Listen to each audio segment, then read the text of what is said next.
When I got off the phone, I'm calling Dad. I'm like, Dad, guess what? You quit your job, go home to join the family business. You just started hustling. We've always thought it's the stories that you are sharing with family. What was like the first big account where you were like, holy smokes, Dad, we made it?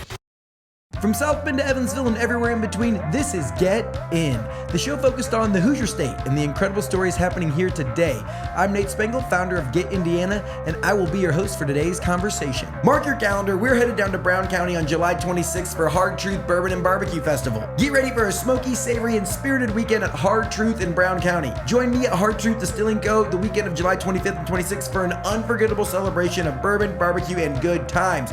We've got live music rocking from 9 until noon with 4 different acts, bourbon and barbecue tastings and pairings, bourbon blending and cocktail crafting classes, as well as a VIP bourbon and cigar lounge. They also have interactive competitions and outdoor activities, bourbon barrel roll races, barbecue toss and cornhole tournaments, $10 entry for a $300 prize. If you're a good cornhole player, hit me up, let's join up.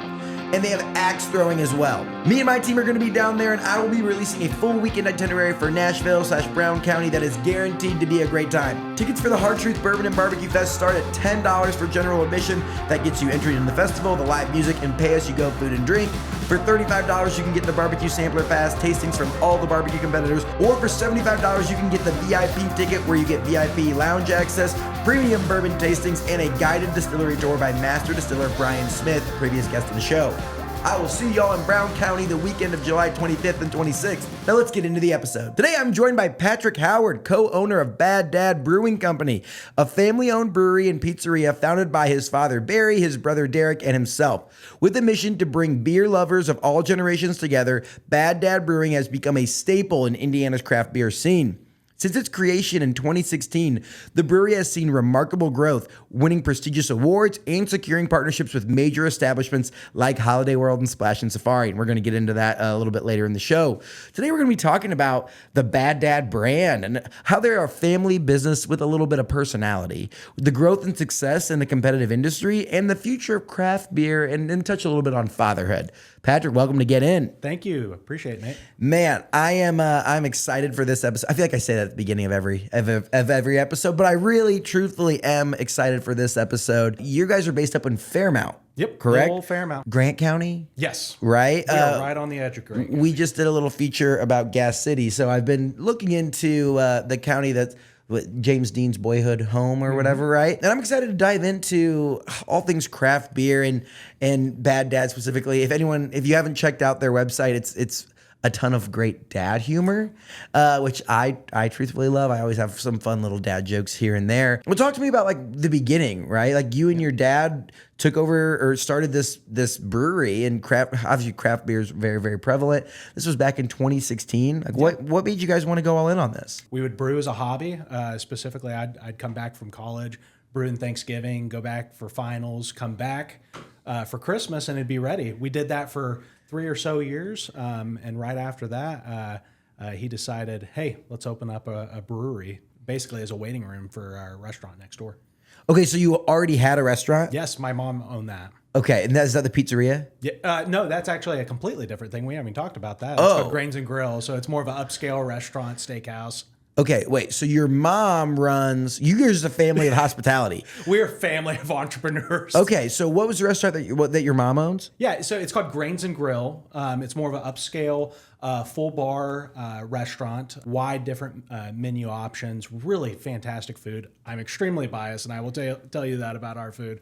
But we've also got a lot of pedigree with everything that we do. Wow. Okay, so Grains and Grill, how long has that been around? 2015, and I think a couple of weeks ago we celebrated our 10-year anniversary. Oh, man. Well, congrats to this. So this was your mom's thing. Yes, it all started with Mom. Okay, she got us into this. So your mom, she got us into this. So your mom runs Grains and Grill. Yes. And then a waiting room is what you guys were doing for the beer. Yeah, we were turning people away for 2-hour wait times. I mean, that's how you do it in the industry. You say it's about 2 hours, and they say, all right, we'll wait around. We're like, oh gosh, what do we do with these people? Well, put a beer in their hand. Amen. Sit down for a couple hours.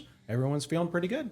Yeah, right. So your mom's restaurant doing well, and you guys decide, okay, well maybe we could have a little tap room and serve some beer. What got you guys to the point that you knew you had a product that was worth selling? I used to work catty corner right here in Broad Ripple from this building. My dad asked me, "Hey, do you want to quit your job, do this full time, and grow it?"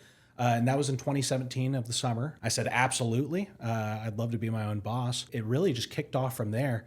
I started brewing, I was bartending, I was doing cellar work, delivery, I was doing everything. And 2020 is when we really hit our big break, which is kind of uncommon for the industry. A lot of the restaurants, well, actually all the restaurants had closed down. You can't eat in there, you can't drink in there. However, the liquor stores were still open. So they were basically just telling everyone, hey, if you can put a UPC code on a can and get it into our system, you can get into our stores. So we got into all over different places in Indianapolis and northern Indiana because of that. And so had you been trying to build those relationships with those liquor stores for a while there, and they were kind of hesitant to bring you guys in, or? Well, no, it was just, it made sense. During that time, a lot of people, they slowed down. They were laying people off. We were doing the exact opposite. We hired our first time full-time brewer, which freed me up to be able to get out there and do sales. Really just gave me the opportunity to get our name out there when a lot of people were just kind of slowing down and figuring out what are they going to go forward. We're just we try to be very forward thinking. Yeah, well, take me back to the beginning though. It's 2016 and your dad and you were brewing beer, but it's not a company then. Yeah. Like what brought you to Bad Dad Brewery and like the whole branding and image behind it? So let me start with the name Bad Dad. The follow-up question everyone has for me is, was he a really bad dad? I said, no, he was actually really great. But the name has a story. So my parents, like I said, lifelong entrepreneurs. They had something completely different 20 years ago now. And I started working there when I was just a little guy. What was it? It was an auto salvage yard. Over in Hartford City, little town, if you haven't. Yeah. Wait, so they had an auto salvage yard. Yes. So meaning like people drop their cars off there or whatever, like scrapyard type thing? It was actually, no, not technically a scrapyard. They would pick up vehicles for insurance companies. They had State Farm, that was one of their biggest ones. And they did that for, oh gosh, probably 11 years, growing that business and eventually selling it back in 2011. But my brother and I, we were just little guys. I was probably 8, he was probably 10, working there. I was mowing the grass, doing the landscaping. When he turned 16 and he was able to drive, I think he was driving flatbed trucks and picking up all over Indiana. Heck yeah. Okay, so they own that business. Oh yeah, and we always just said, oh my gosh, in the middle of the summer when all these kids are playing baseball and having fun, we're out in the sun working and, oh gosh, we got a bad dad. All our friends have good dads. Well, he thought that was pretty funny. So he named the brewery after that. But I always tell people, I mean, it wasn't that bad. I mean, 20 some years later, I'm still working for the guy. Yeah. I mean, it must not have been terrible. So you guys name it Bad Dad, Yes. and you decided you just like lean all the way into that branding. Yes. Because I mean, like the website's super sharp. And just like all of the fun. And when we say branding, right, it's like you have beers like Socks and Sandals. You have You're Grounded, Mister. Pull My Finger. Yeah. I mean, just great dad jokes, right? Yeah. I mean, how do you guys come up with the idea to like really lean all the way into that and take it to like the next level? So I will tell you this. My dad, myself, and my brother, we are not clever people at all. But we surround ourselves with funny people and great minds greater than ours. So we hired a marketing firm down in Indianapolis called Pivot Marketing. And prior to us, they had done a few different rebrands for breweries. So when we came to them and we told them, go nuts, have fun with it, because that's what we do, they decided, all right, we're going to create this whole new brand for you guys. We're going to lean into the bad dad, the dad humor, not taking yourself too seriously, kind of the things that when we were talking to them, they really picked up on. That really resonates with people. I mean, for sure. Yeah. So you talked about, as COVID came around and liquor stores really started taking a bunch of your product in, that was like your first big break. Tell me how that like meaningfully changed your business and your trajectory of Bad Dad Brewing Company. Yeah, so prior to that, I would say there's 3 big tiers of breweries. And between those two tiers, there are massive amounts of scale that you have to go between. We were in that first one, obviously, and that is a tap room that really supplies for your four walls, your tap room, and maybe a handful of different, special accounts, 10 or so around the county. When 2020 happened, that's when we decided to go from more of a small craft local brewery to more of a regional production brewery.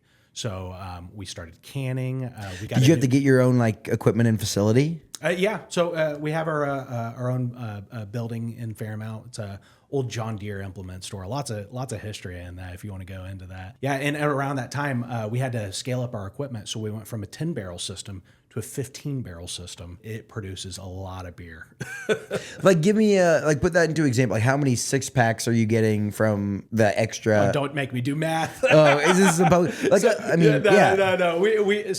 What we currently do, everything is in a 16-ounce can, and they come in 24 can cases. And then we just recently went from these.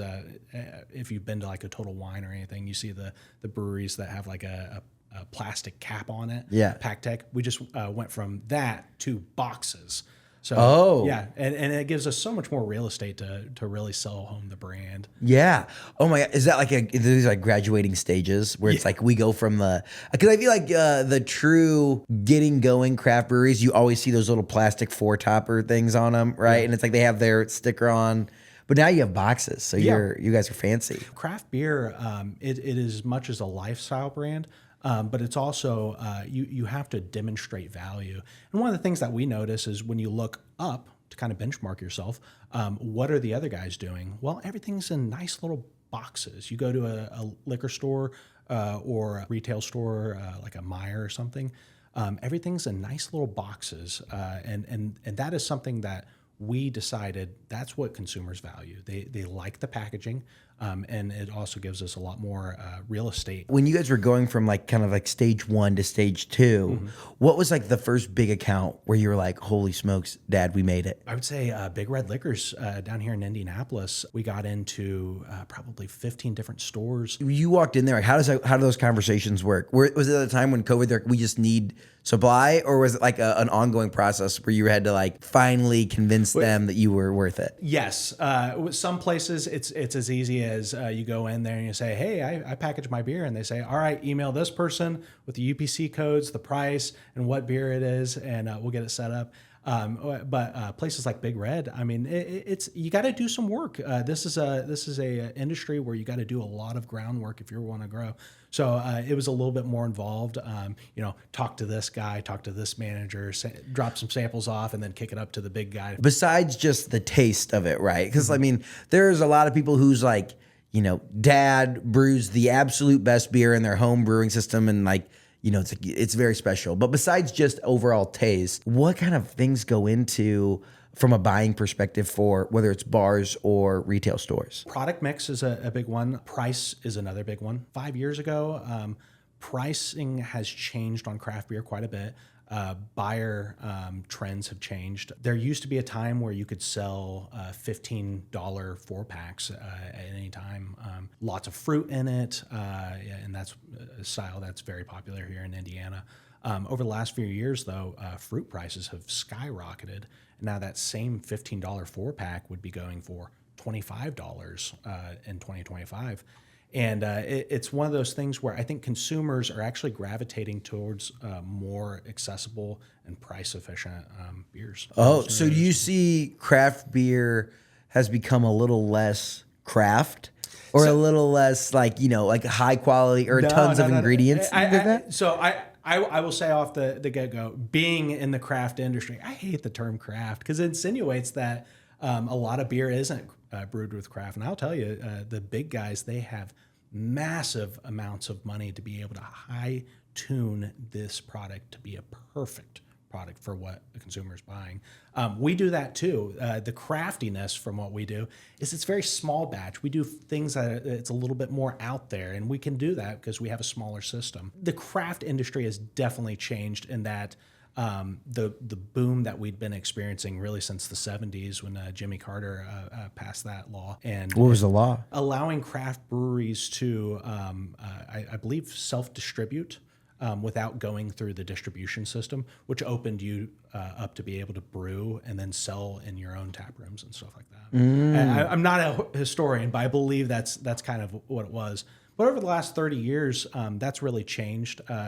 I think last year was the first year in Indiana that more breweries closed than open. And that's something that we really keep in mind. Yes, I do feel like, maybe mid to late 2010s, like craft beer was ripping. Like I've had Clay and Dave, the founders of Sun King, on. They were one of our first episodes that we released. And they talk about just like riding these waves, but like, I don't know if it's inconsistency, but volatility of craft beer, right? And it's like with the rise of more seltzers and ready to drink cocktails, and like it's just a constant ever changing dynamic. And how are you guys balancing that with thinking of like new innovative fun beers to launch? We are leaning into the marketing, obviously, and trying to establish ourselves as a lifestyle brand. That's something that you see a lot of successful national and regional breweries succeed with, is they identify with a subset of the population. They come up with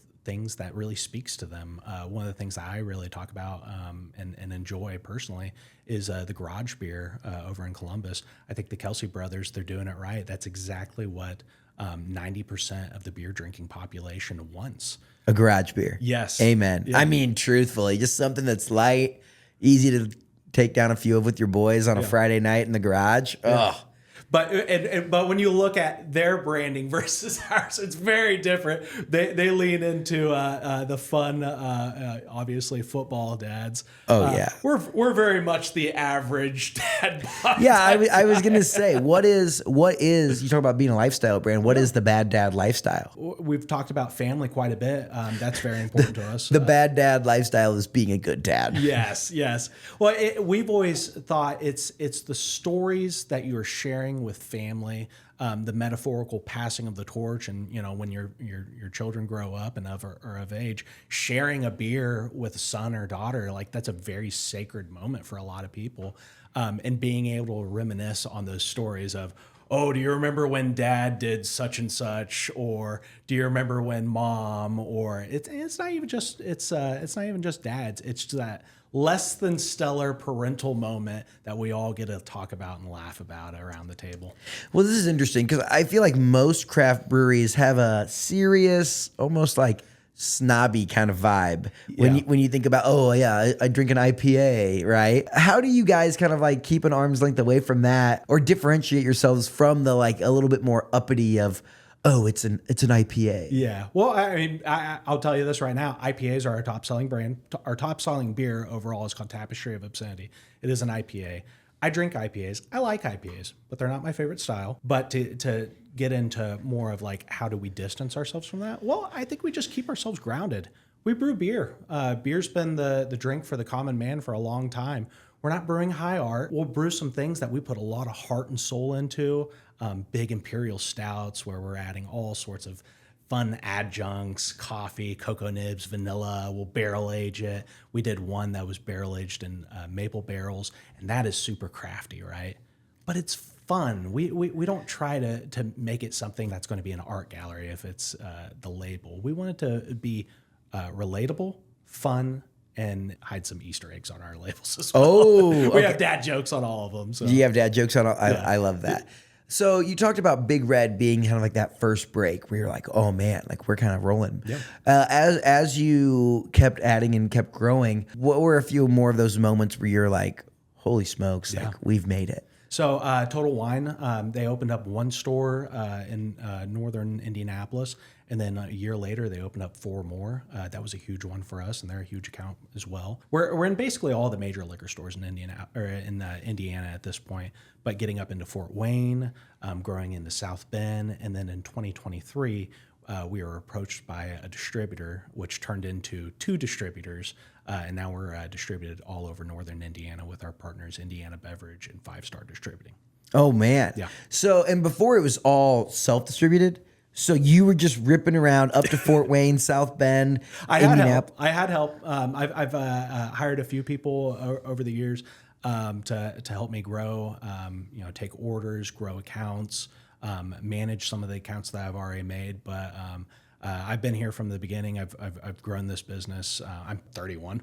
You start losing count after 25, I think. But I'm a young guy. I've dedicated a lot of my life to this. I have a lot of pride in my brand, but I've had a lot of help along the ways. Dude, you quit your job here working in logistics. You go home to join the family business of beer. Yep. Well, the family business of hospitality that then was becoming beer. Yeah. You just started hustling. Yeah. We have Midwest Hustle on the side of all of our vehicles. And I think my business cards too. Midwest Hustle. Yeah. I love that, dude. And at the time, you're talking self-distributing, right? So you guys are going out. When you sign Total Wine or whatever here in Indianapolis, like you got to make sure that your beer not only gets produced right, canned and packaged right, then transported right, and then put on the shelf right. Yeah. Because that's the thing. I don't know if everyone knows this, right? But it's like you're responsible for your little, it's almost like you're renting a little shelf space, right? Like you're in charge of putting where it goes. Yeah. Like the merchandising is what they merchandising, right? Like you don't just drop it off there and say, hey, thanks, put it where it goes. Like you have to get it where it's supposed to go, correct? Yeah. So, I mean, in our self-distro areas, we're still doing everything ourselves for our off-premise accounts, the liquor stores and such. We bring the beer in, we invoice them, we stock it on the shelves, we merchandise, that's, putting things on the shelf, but also taking things off the shelf. If there's things that are out of date, they get tucked around the corner, pushed to the back, you turn it over and you're like, oh, this is 3 months out of date. The logistics of returning that, crediting it back to the count and replacing it to make sure that your beer is nice and fresh and exactly the product that you want to be on the shelf.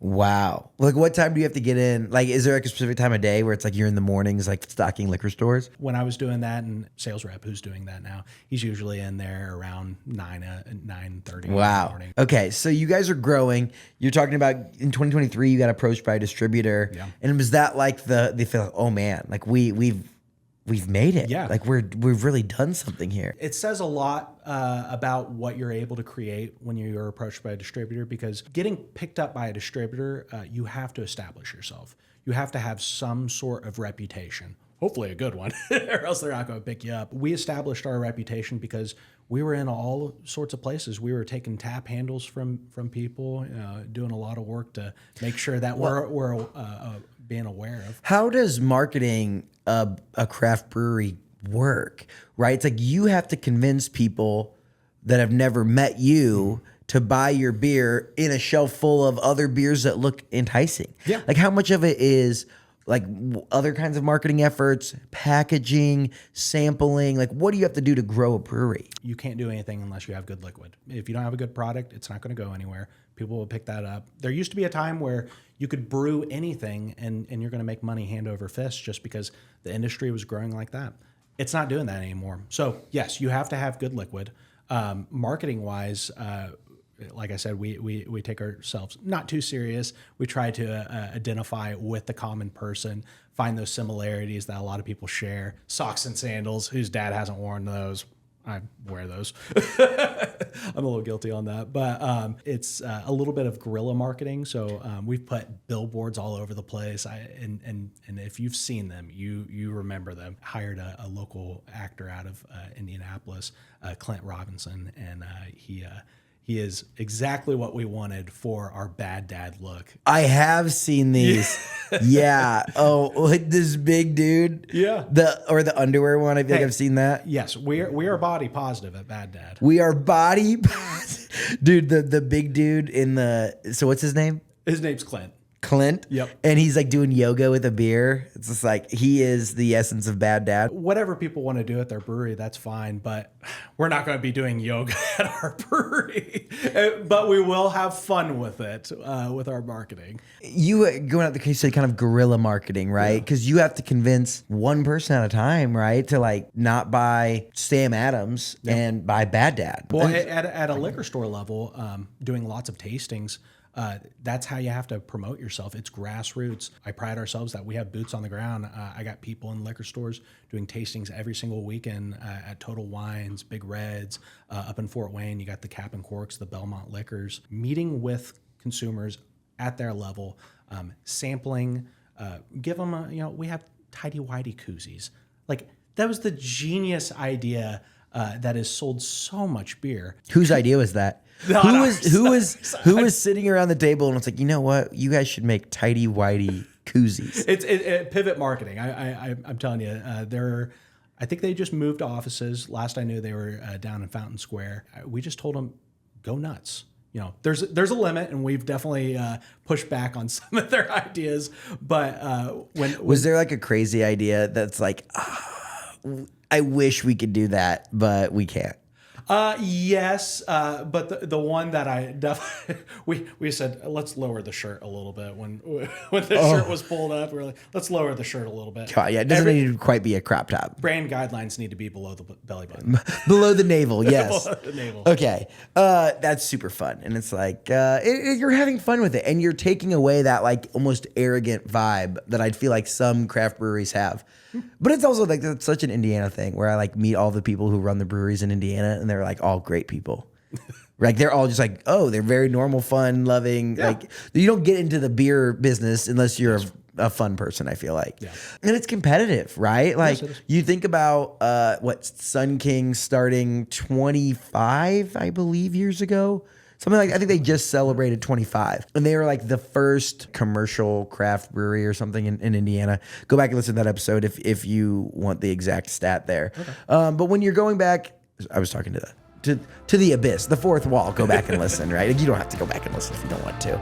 Big news from our friends over at Hope Plumbing. Now Hope Plumbing, Heating, and Cooling. You heard that right. They are now your one-stop shop for home services, offering plumbing, HVAC, and electrical. New name, added services, but same trustworthy, loyal company. They treat your home like their very own, and now that includes HVAC as well. Book your next home services appointment with Hope and mention Get Indiana, and Hope will give you a free membership for a year. A membership includes important services like whole home plumbing inspection, a free mainline drain snaking, 2 seasonal HVAC inspections, and so much more. That's a deal you can't miss out on. Call Hope Plumbing, Heating, and Cooling and start saving today. Now let's get back into the show. You know, you talk about like these players that have been in the space for a long time. Mm-hmm. You guys are 8 years old. Man, like how do you go and start to compete with these legacy players in the Indiana beer space? The market's really pulled back, and that hurts. When you're at a larger size and the market's pulled away, it's hard to adapt to that, a lot harder than it is when you're small and you grow into that.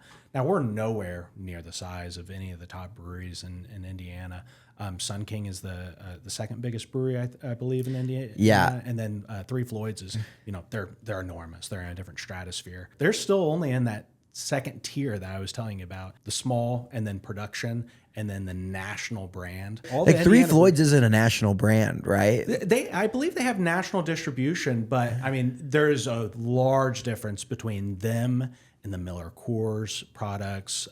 Yeah, or you think of even some of the West Coast, like huge breweries. Oh yeah, and even them. Because I mean the last two I named obviously aren't craft, but like Sierra Nevada, Sam Adams is like you say craft. Bell's, that's Bell's out of Michigan, right? Yeah. And they're a national brewery, right? Yeah, I would say they distribute all over the. Three Floyds or Sun King are still trying to get into that game. I mean, I can't speak for them, but I as far as the size of the breweries, there's a huge difference between those three tiers. Many thousands of barrels between them. Man. So, and you guys are you still brewing on 15 barrel one machine? Yeah, it's a 3-vessel system. So we have a mash tun, a boil, a whirlpool. And if anyone's in the industry, you know what I'm talking about. But those are all the basic things that you're going to need with a 15-barrel system. Our system, we can grow into it if we need to add a 4th vessel to be able to speed up and do multiple turns per day. We're very much a production brewery. We brew 2 to 3 times every single week. So we're brewing a lot of beer and sending it out the door and selling it. Yeah, give me a rough scale of how many cans of beer go out of Bad Dad Brewery in a week or a month. 15 barrels every single week. When we get our distributor pickups, they're probably picking up another 10 barrels every 2 weeks. How many cans go into a barrel? How many cases come out of a barrel? A case or a barrel is approximately 10 cases. And that would be 240 beers. Yeah. So, okay, 240 times 10. Okay, you had thousands of cans of beer going out every single week. Yeah. And that led you guys to become the, I think, exclusive beer partner for Holiday World? Yeah, craft beer partner. Craft beer partner. So tell me about that process. Yeah, so I reached out to the good people down at Holiday World, and they were in the process of starting an alcohol program, just kind of exploring different avenues for revenue. That was one that, obviously a little bit more hesitant on. They're family-owned. They were hesitant about working with you all? No, just bringing in alcohol in general. So that conversation was a little bit, let me tell you the benefits of this. And they did not come to us with, no plans whatsoever. Let me tell you the benefits of being able to have alcohol as an offering at the park. You can obviously price these things so that people aren't getting into trouble on the rides, because it's a very safe. Yeah, I was gonna say I can't even remember. Like at most amusement parks, is there alcohol? It's growing. I know that I think Cedar Point, and they actually have their own private label, just like Holiday World with a brewery out there. But I mean, Disneyland's had alcohol for a long time. Oh, yeah, right. What is that? Epcot, right? Yeah. You just drink around the world, and it's like talk about that's not very safe. But when we were approaching them about selling alcohol in the park, they're a family-owned and operated park. They're one of the oldest in the nation, I believe. They're very family-friendly. And how do you mix those two? You obviously have to toe a line. We don't sell a lot of beers that are high alcohol content there. We price these things so that people don't get in trouble over consuming. Just providing something that is able to have more branding in people's hands that they enjoy is always valuable. Okay, so and you guys kind of like work with them on creating private label beers. Yeah. So I know that on their website, right, it says like developed with Bad Dad Brewing Company, but it's like there. So like what are the beers that you guys have for that? Yeah, so we have the Bahari Blonde, which is a blonde ale. We have the Plymouth IPA, which is an IPA, and all these are named after different rides in the park. And then the most recent one that we added last year was the Nevermore Amber Ale, named after the legend, which is one of my favorite rides down there. We go down there quite a bit. Okay, so yeah, I was gonna say, do you frequent? And then they also have our friends Mom Water is there too, which is Mom Water is based down in Ferdinand. Yes, which is cool. I mean, I love the crew over at Mom Water. They've created an awesome product that a lot of people didn't know was in Indiana. Yeah. So you're helping them develop their style of beer for Holiday World. And that's pretty cool. Yep. And was that like a moment where you're like, holy, another one? Again, we keep talking about these, oh man, we've made it moments. Yeah, no, extremely blessed to be able to work with them. And that was definitely one of those moments where when I got off the phone, I'm calling Dad. I'm like, Dad, guess what? I mean, yeah, you will never believe this. Every time I call him, he's like, what good news you got for me? Amen, right? Well, do you have other partnerships like that where you private label? Yeah, we do. And that's actually a growing project that we're doing this year. So last year, Sycamore Hills up in Fort Wayne, it's a private golf club. They did a private label with us, the Sycamore Hills Lager. We've done another one with the Coterie up in Kokomo, their Hoosier Lager. Which that was really fun to do that one as well. We did a whole video promotion for it. The Hoosier Lager, huh? Yeah. Well, okay, talk to me about that process. Like, what if there was someone out there with, maybe they have, a decent sized following that maybe wanted to launch their own beer. Yeah. How would that process work? Already kind of done that a couple of months ago, and I'm actually hearing back from golf courses. So I've reached out to a handful of golf courses about doing private labels. And, I just sent things in the mail, made some labels that just said, insert your beer here, a little bit of placard, the information on it, my business card. And I actually have a meeting with a golf course later after this. Heck yeah. So like you work with them and they're like, what's like the cost investment to get a private labeled beer up and running? Even more so than cost investment, it's also what's the minimum amount that you can do just to see how you can try it.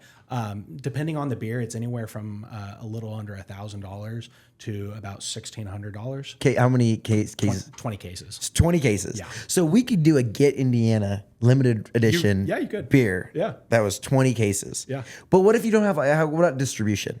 How would I get a Get Indiana beer up and running? See, Nate Spangles, Get Indiana, Hoosier, something or other. And I'm sure that there's many people that would say, "Hey, I want that in my liquor store around here." I mean, I would have to ask them, see what that's like. Because I couldn't just sell it to my people. I would have to me work with you guys, and then because I don't have to distribute it. Yeah, because I don't have like a license to you can't sell it on like e-commerce. People can't just buy my beer online. No, but you can give it away.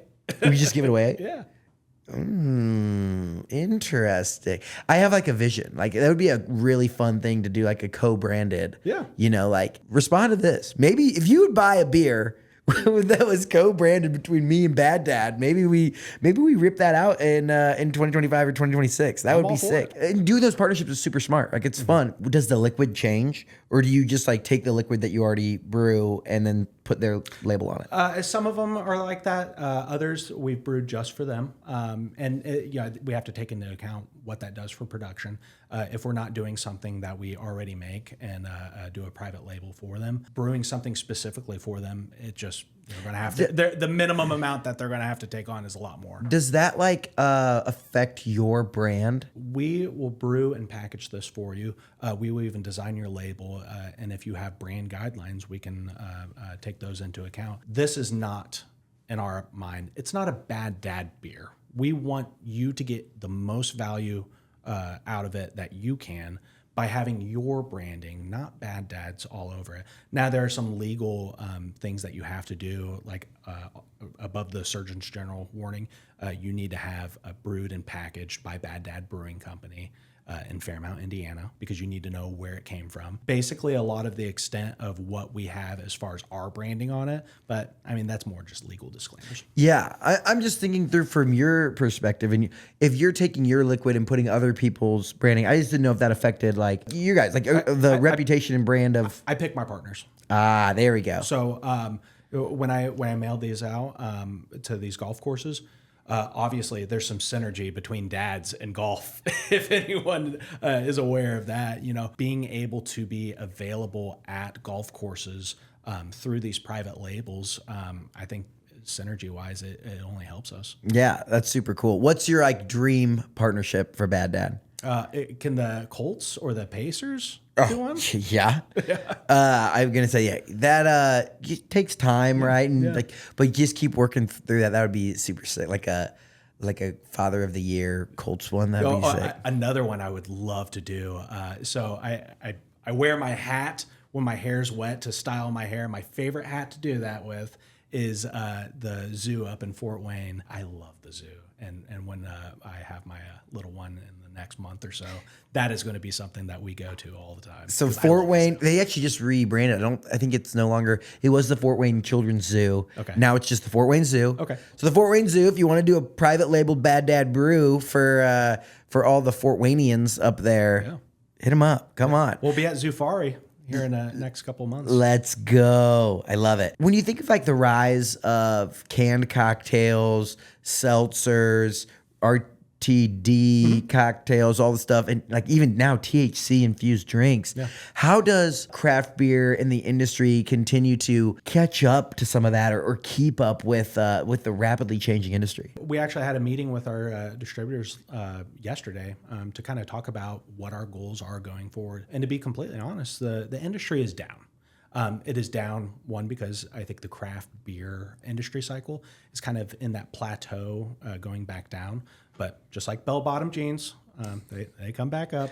Beer's been around for 6,000 years. Just like bell-bottom jeans. Amen. Yeah. When it comes to like those competitors, definitely seeing some impact with that. Young people just don't drink beer. And it's not, they're not drinking as much. Young people just don't do that a lot. So it is a lot of those THC drinks. If it is alcohol, we're seeing a lot of RTDs, canned cocktails. Seltzers, they had their big boom a few years ago. The brands that are out there now, I think they're the ones to stick around. That share of the pie is probably established. And we're experiencing that with the canned cocktails and the THC drinks and things like that. It's all about just figuring out what this new industry looks like going forward, weathering this storm right now, adapting to it. And, I think we're doing a pretty good job doing that. So. Yeah, absolutely. And, continue to add on new partnerships. And you're thinking about it in innovative ways, which I think is, for any business owner and entrepreneur is a great way to do it. This next question is brought to you by our friends at Or Fellowship. They're a great organization here in Indiana, helping develop young business leaders across the state. So, Patrick, what advice would you give to your 22-year-old self? Be honest. If you want to spare yourself a lot of heartache, working with family is really hard. But I'll tell you this, I have learned so much more about myself, my dad, being a man and, soon to be a father, working with family. And that's one of the things that I really appreciate is my dad and I were very different people. We approach things in very different ways. If you ever met Barry, he's very analytical. He always says, I like my puzzles. And I am a people person. I do not like puzzles. I like to talk about the answer rather than find the answer. And that's one of the things we had to work out when we work with one another. The thing that I've realized, my dad is the hardest working person in the world. And he is a role model of mine. It is someone to really emulate. He's the hardest person working at our brewery every single day, wanting the truth, working with family. If you don't want to go through those lessons and come out a better person, don't do that. Yeah, you can't fire your son. Yeah, I always joke when you're not getting along with your boss, at least you don't have to go to dinner with him. Yeah, right. It's like you guys get in a big argument or whatever, and you still got to show up at like 6 p.m. for family dinner on Thursday nights. Yeah. I mean, are there moments where it's like it's hard because you're business partners, but you're also father and son? Yeah. And how do you manage that? All three of us, myself, my dad, and my brother, we all have very different skill sets. My brother is an analytical wizard. If you have him in front of people, he's not going to be the one to talk first. My dad, he's a good talker, but he likes to create systems. He likes to work within systems. He has a very engineer oriented mind. And operations. Me, I don't have either one of those skills. I'm working on it, and that's something that they've had to teach me. But I talk to people. We stay within our lane. We defer to one another. We set up those boundaries of this is where I do my job, and this is where you do yours. And that's what you have to learn over the last 8 years, and we've gotten really good at it. So. Heck yeah. I love that. Yeah. Working with family, I mean, it's part of it, but you do have extra incentives to figure out how to make it work. And I mean, you kind of have to, right? I did want to mention, I did see a fun piece of a customer once proposed inside the brewery with a ring hidden in a beer flight. Is that a true story? I think I did hear that, but I wasn't there for it. Oh, you weren't there? All right, fair. We were doing our internet sleuthing. I was like, that is awesome. If so, like imagine dropping. I want to know if it was like in between or like actually in a beer. Like if the ring was actually in a beer, and imagine like your potential fiance almost like swallows the ring. Yeah, I thank God you proposed to the woman instead of the other way, because I would have just drank the beer. Yeah, just like slugged it down, right? Or it's like, and I mean, a brewery might actually be the best place to propose, because if you win, you celebrate, and if she says yes, you celebrate. If she says no, you just stick around and order another beer, right? Yeah. Sweet. Well, we come to the lightning round where we ask some fun questions. Sure. First question for you, right? So obviously you have a restaurant. Mm-hmm. Ron has a restaurant. Yep. Brother operates a pizzeria. That's like an award-winning pizza. Like it's been featured in Pizza Today and in Forbes. Yeah, this is an insane pizza place. Yes. So what's the best beer food pairing? If you're going to get one of our pizzas, I would get a deep dish. I really like the Buff Chick, which is a buffalo sauce, chicken, bacon, and ranch. It's a Detroit pan pizza deep dish, and I would pair that probably with, I'll turn this car around, our hazy IPA. The combination between spicy and bitter IPA, I think it's so good. That is a great, not even good, great food pairing. A little spicy Buff Chick pizza. Yeah. All right, what's your best dad joke? My grandpa's favorite joke that I always really appreciate. Two men are out in the woods. They get approached by a bear. One man starts taking his shoes off. The other guy says, "Why are you doing that?" He says, "I can run faster." He says, "You think you can outrun that bear?" He says, "I don't have to outrun the bear. I just have to outrun you." I knew where that one was going, and I was like, "Yep, dude, taking my grandpa would tell me that at least once a week, and it was always funny." That's a good one. Okay, talking about pizza, what is the most underrated topping for pizza? Arugula, lemon juice, and mushrooms. That is called our Fort Greene. So, arugula, lemon juice, and mushrooms. Yes. Okay. It's a white pie with a white sauce. Oh. I can't remember what the cheese on it is. If you want to eat it and feel like you're eating really healthy. And if you want to eat pizza but feel like you're being healthy, there you go. What's your favorite obscure ingredient to brew with? Ginger. So we were talking about the Sod Father. I really like the ginger that we put into it. Made it super refreshing, nice and crisp. We added honey and lemon to it. It was just like a Moscow. Have you ever like experimented and the beer just turned out horrible? Thankfully, we haven't had anything that just turned out horrible. Production wise, we've had some like oopsie daisies where something wasn't fermenting at the right temp, and when we tasted it, we were just like, this is not what we want, and down the drain it goes. Dang. And you just have to like eat that? It is more expensive to build back up your reputation after a bad batch. That's great piece of knowledge right there. Do you ever like micro brew to test how something might taste to then before you take it all the way to production? We used to. So we still have our 5-barrel system, but after a year of brewing that for like our small batch and like testing things, 5 barrels, we brew it and it goes out the door, and there's just no ability to really like figure out how it's received, how well it is, or if it's something that we want to scale up. And so how do you decide when you're bringing a new beer to market? Like, how do you decide, like, oh, yeah, this is how we want it to taste? And I haven't been brewing for the last 5 years, and the beer's never been better. So direct correlation, unsure. Yeah, maybe. The brewing team, I mean, they're much more skilled than me. They are able to craft those recipes and know approximately what it's going to taste like. Now, another thing that we do is my family, we travel quite a bit. One of the things that we have on our cans is we've traveled all over the place, big cities, New York, New England area, to get inspiration and bring those styles back. So what we enjoy out in the field, we try to replicate and, if we can, make better. Heck yeah. I love it. Well, these are the same 3 questions I ask everyone who sits in the chair. First one is, what is something the world needs to know about Indiana? A lot more than just corn and fields. We have a rich culture of entertainers. Obviously, Fairmount, we have James Dean. He's Jimmy Dean to the people who knew him there.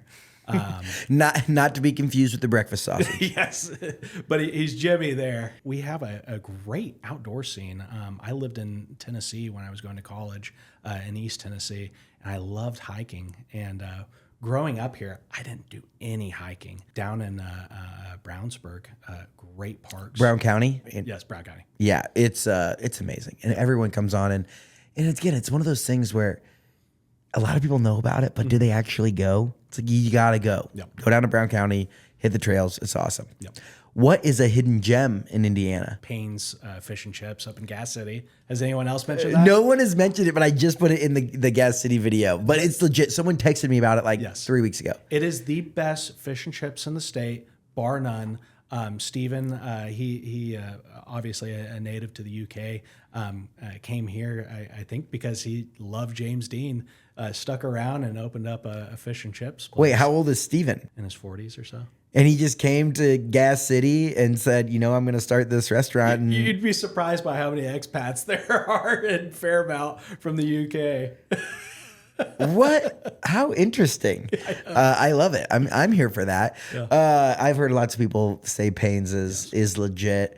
Bangers and mash, like fish and chips, all these like, traditional UK style food that you have to go get up there, which I don't know. Never really looks that appetizing to me, but like I got to go do it. It's just like a rite of passage there. They were one of the first places in Grant County that actually started pushing craft beer. We would go up there to get all sorts of Three Floyds when no one else even knew what it was. And he always had such great selection. And he was an early supporter of us, to the point now where we even have a section on his menu that says Bad Dad Beer made in Fairmount, Indiana. I just love that. I can't sing his praises enough. Amazing. I love that. Well, then you get to share a little bit more of the love. This is the final question of the day. Who is a Hoosier that we need to keep on our radar? Someone who's doing big things. I am very aware of Clayton Clark's position here in the state right now. Now she's just driving people interest into the Indiana Fever. Caitlin Clark is legit. Yeah. Oh my gosh, yeah. And like the uptick up and to the right that she has done for women's sports, Indiana Fever, Indiana in general. Like she might be the best billboard for the state of Indiana, the city of Indianapolis, women's basketball in general. Mm-hmm. Like you cannot sing enough You cannot say enough good things about Caitlin Clark. So when we get Indiana in the headlights and people are able to come here and visit and see all the great things that we have, that's always a positive in my book. Amen. Well, hey, Patrick, thank you so much for coming on today and telling us a little bit of the story of Bad Dad Brewing Company. I'm excited to be a fan. And potentially, who knows, there may be a co-branded beer in the works. Thank you for coming on. Thank you for all the hard work and everything you guys are putting into helping put Fairmount on the map, baby. I love it. We're still there. Come on. All right. Take it easy. Thank you. Thank you for listening to this episode of Get In. If you like what you heard, make sure you leave us a review wherever you listen to podcasts. This show is made possible by our friends up at Sweetwater. Whether you're looking to start a podcast or take your content to the next level, click the link in the description to see all of my gear recommendations at sweetwater.com. If you want a behind-the-scenes look at everything we're doing across the state, make sure you follow me on Instagram and TikTok at Nate Spangle. Thank you so much for listening and being part of what makes the Hoosier State great. We'll see you next time here on Get In.